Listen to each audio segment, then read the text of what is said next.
नमो लोई सब साहूणम।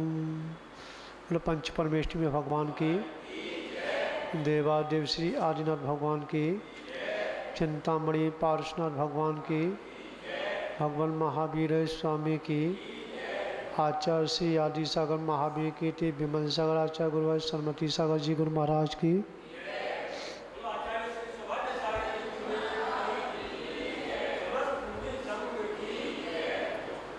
महान बाबू, सम्य दर्शन का विषय चल रहा है और देवशास्त्र गुरु का भी आपने समझने का प्रयत्न किया होगा, समझा होगा और सात तत्वों को भी कुछ समझ में आया होगा। कभी तो लोग पढ़ते थे, हाँ पढ़ते थे ना, परंतु सात तत्व कहाँ लगाए जाएंगे, सात तत्व है क्या चीज़, तो आपके समझ में आ गया। क्योंकि जिसमें सात तत्वों में आप लोगों को क्या है, तीन छोड़ने योग्य हैं, ठीक है, और तीन ग्रहण करने योग्य हैं और दो के प्रति आस्था रखनी है, सम्मर और निर्जरा। क्योंकि सम्मर निर्जरा कौन है, ये मुनि अवस्था है, साधु अवस्था है, ठीक है, समझ में आ गई आपकी, नहीं आ गई? हाँ, मात्र पढ़ लेना हाँ काम नहीं चलेगा। अब आगे चलता है स्वप्रकाश सिद्धांत करना, सम्य दर्शन किसका, स्व और पर। स्व क्या है और पर क्या है, ठीक है। जहाँ मेरी आत्मा का घात होता हो जिस चीज़ से, जिससे आत्मा के गुणों का घात होता हो, जिन्हों से अवगुण आते हों, वो क्या है, पर है। और स्व क्या है, जिससे आत्मा के गुणों में वृद्धि बढ़ती हो, जिसमें आत्मा में शांति का झड़ना झड़ता हो, वह क्या है, स्व। समझ में आ गया ना? तो जब आपके जाप करते करते लोग कहते हैं ना, जाप करते करते झुक गया, क्यों झुका, क्यों उसे झप्पी आई, क्यों भैया जी? जब आप टेंशन में रहते हैं तो कभी झप्पी आती है क्या, कभी नींद आती है क्या? और जब टेंशन फ्री होते हैं तो झट से नींद आ जाती है। आगे से जब हम नमोकार मंत्र या कोई मंत्र जप रहे हैं तो क्या है कि उस मंत्र के प्रभाव से अंतरंग में ठंडक गई ना, क्या भैया जी, प्रेमचंद जी? हाँ, क्या गया, ठंडक गई। और ठंडक गई तो उस समय क्या होता है कि शरीर में झटका लगता है। क्या लगता है? आपने देखा होगा कभी कभी झटका लगता है, हमको नहीं लगता, देखा है? और ऐसा लगता है करंट लग गया। तो क्या, क्यों लगता है पता है आपको? हाँ, कि जब वो अपनी वस्तु के नज़दीक पहुंचते हैं, ठीक है ना, तो झटका लगता है। ऐसे ही जाप करते करते भगवान का नाम लेते लेते नींद आ जाए तो समझो शांति है, ध्यान अच्छा हो रहा है। क्या हो रहा है, समझा? मतलब अपने शरीर को, ठीक है, भूल जाना, हाँ, और अंतरंग में चले जाना, इसी का ना ध्यान है। क्या है इसमें? कभी कभी क्या होता है, कि जाप देते देते देते नींद भी आ जाती है, सपना भी आ जाता है, और कहाँ पहुँच गए हम। हाँ, क्या हुआ? तो होता क्या है कि जब अप्पा अप्पा से चर्चा होती है ना,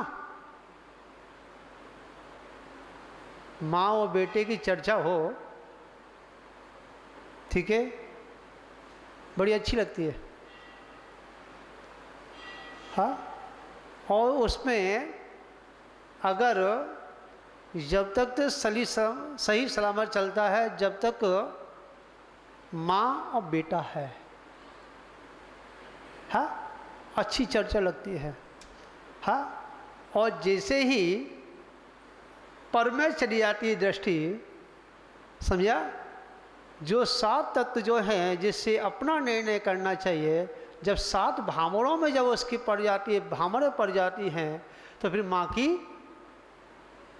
समझ में आ गया ना। हाँ, तो यहाँ कह रहे हैं स्वप्रकाश सिद्धांत करना सम्यक दर्शन।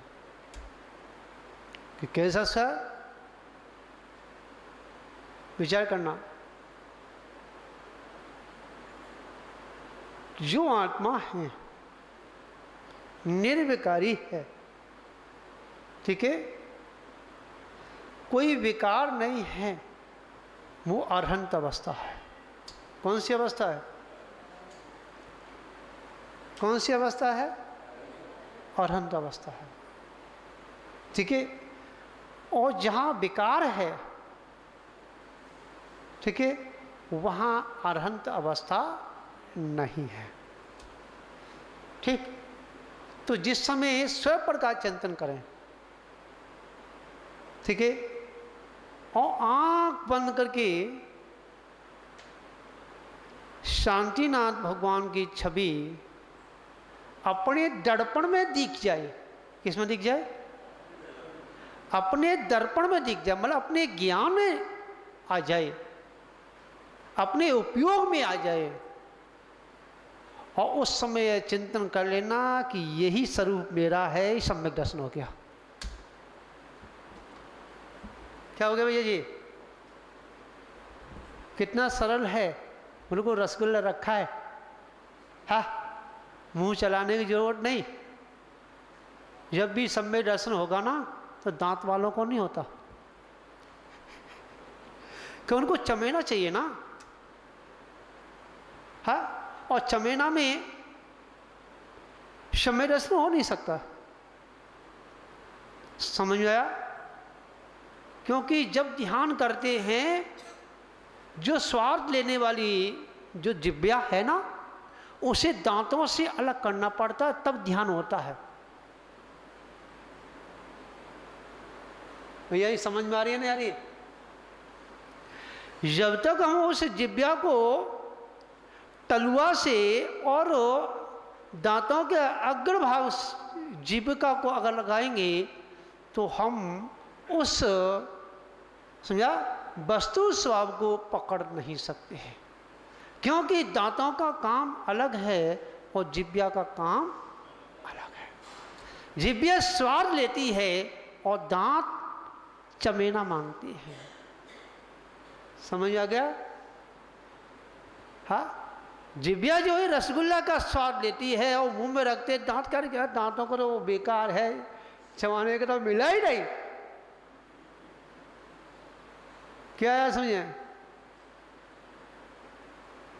दीपक भाई? हाँ, जब तक गरम गरम कुरकुरी ना आए तो दांतों को आनंद नहीं, और जब तक मुलायम रोटी जिह्वा को ना मिले तो जिह्वा को आनंद नहीं। विचार करना।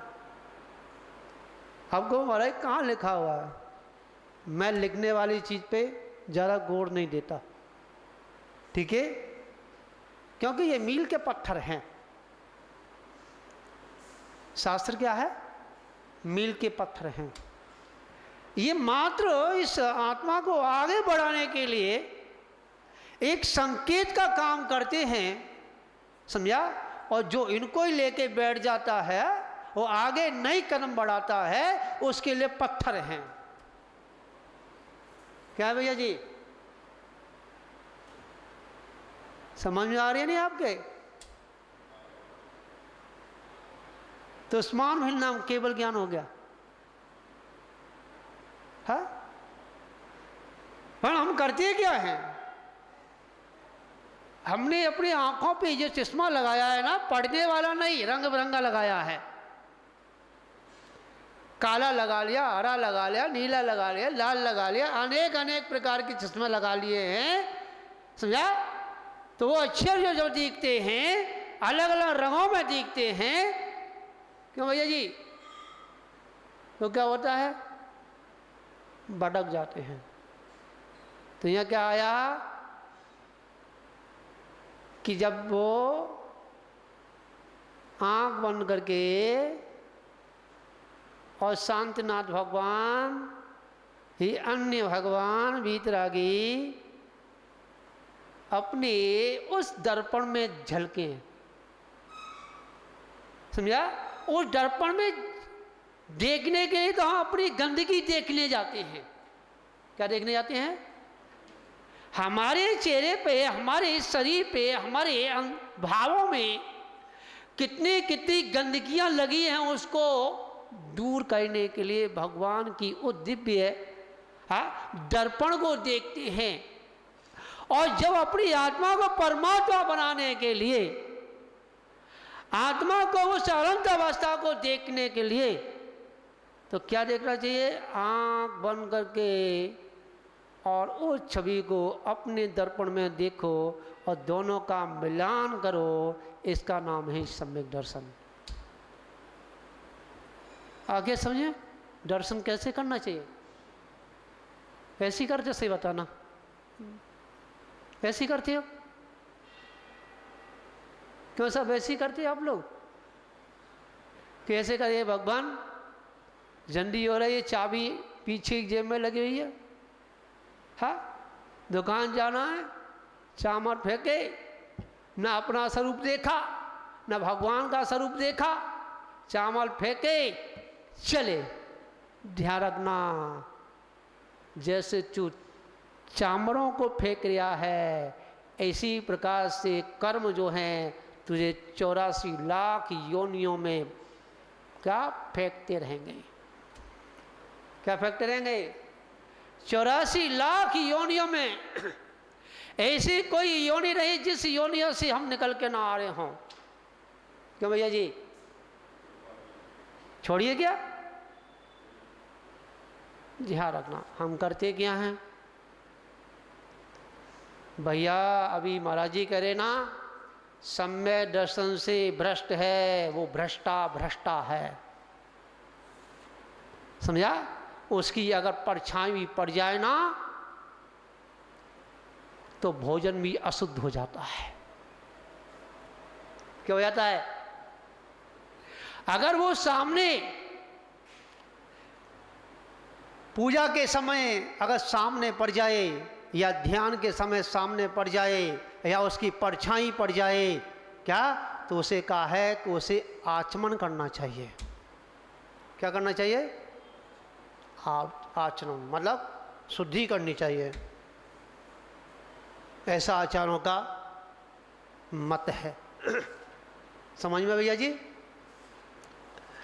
शारीरिक के कारण से अगर भ्रष्ट हो जाए, उसको शुद्धि करके क्या मोक्ष प्राप्त कर सकता है, परंतु दर्शन से भ्रष्ट हो गया है, वह कभी भी जब तक वह सम्यक को शुद्ध नहीं कर लेगा, जब तक वह मोक्ष मार्ग पर नहीं लग सकता है। समझा? तो यही है कि हमें अपनी कमी उजागर करनी चाहिए और दूसरों के गुणों को प्रकट करना चाहिए। यही तुम्हारा सुख का मार्ग है। अगर हमने दूसरों की कमियों को देखना प्रारंभ कर दिया, दूसरे की ओर अगर साधर्मियों के प्रति अगर हमने इस उंगली को दिखाना चालू कर दिया, समझा? तो 3 उंगली कहती हैं क्या कि तेरे अंदर 3 कमियां हैं, सामने वाले के अंदर एक कमी है, एक देखने की कोशिश मत कर, तू अपनी 3 कमियों को निकाल दे, तेरा कल्याण हो जाएगा। क्या हो जाएगा? हम क्या करते हैं बताइए? हाँ, एक निकालने में लगे हुए हैं। अरे भाई, एक मत निकाल, 3 निकाल ले, हाँ, तेरा कल्याण हो जाएगा। अपनी 3 अंतरंग में जाके देखना, झांक के देख, उसे फुर्सत ही नहीं अंदर जाने की, हाँ, उसे समय ही नहीं अंदर जाने का। ध्यान रखना,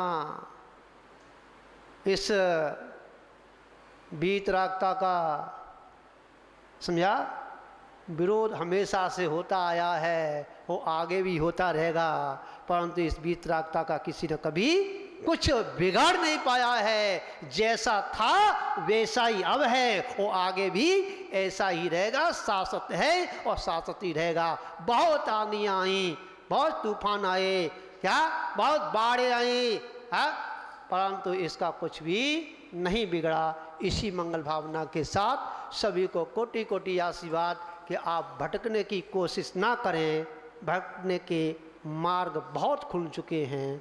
ठीक है, जहाँ है वीतरागता की छवि को देखते हुए अपनी वीतरागता अंतरंग में प्रकट करें। भगवान महावीर स्वामी